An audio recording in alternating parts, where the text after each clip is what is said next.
680's Richard Southern joins us now. And Richard, it seems that Canadians have been rushing in droves to buy all-day breakfast from McDonald's and other fast food joints.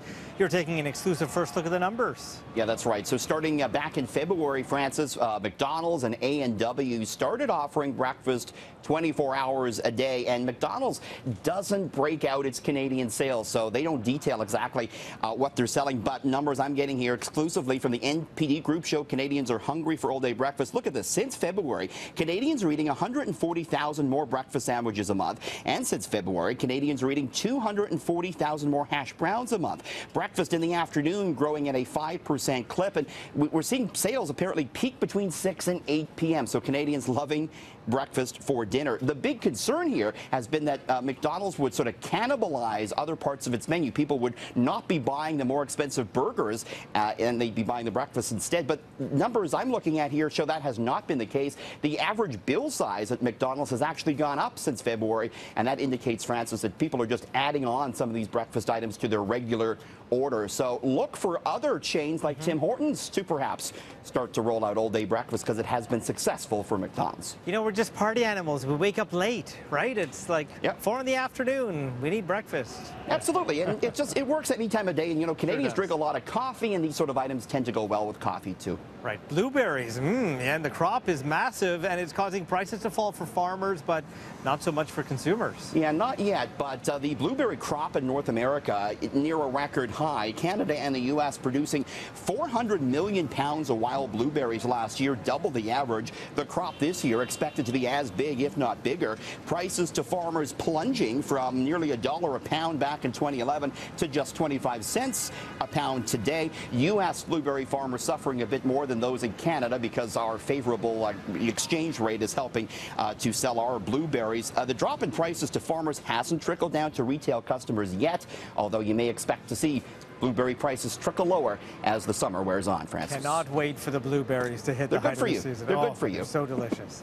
So tech stocks tumble for a second day here as traders unload some of the biggest names. Yeah, this has been the big story ever since Friday afternoon. That's when we started to see some of these big tech names sell off, and investors continuing to punish them today. BlackBerry shares down 5%, $14.11. Apple was down 2.4% today, just above $143. Amazon down 1.3%. Netflix falling more than 4%, and Facebook was down almost a percent as well. These stocks have been the best performers this year, so traders are booking profits. We had Goldman Sachs, the big U.S. bank, out on Friday talking about some of the risks in these stocks now that they've gotten so hot, and a couple of analysts have actually downgraded Apple in the past couple of days. So investors pulling back their tech holdings a bit, Francis. So Forbes is out with the list of highest paid celebs over the past year. Who's on the list? Topping the list, so maybe surprisingly to some, is Sean Diddy Combs, really? Puff Daddy. I know. That is surprising. Because he hasn't really had any hits on the air. He made $130 million over the past year, and it really is due to marketing deals. He has a vodka company, and he has a big Sean John clothing line as well. Number 2, Beyonce Knowles. She pulled in $105 million from her tour. J.K. Rowling, number 3 at $95 million, boosted by the publication of a new Harry Potter play. Drake from Toronto, $94 million over the past year. He has big endorsement deals now with the likes of Nike and Sprite and Apple. Number 5, Cristiano Ronaldo, the soccer player for Real Madrid. He has big endorsement deals too. Number 6, The Weeknd. We were just talking about his new video shot in Toronto. $92 million. Yeah, he's great. Howard Stern makes $90 million. Coldplay pulling in $88 million. James Patterson, the author, at $87 million over the past year. And rounding out the list, LeBron James. He too has big endorsement deals on the go, Francis. You and I must be like number 1 billion and 500 million or something. Yeah? We're a little towards the bottom of the list. Yeah, no kidding. So Starbucks is teaming up with Lady Gaga for a good cause.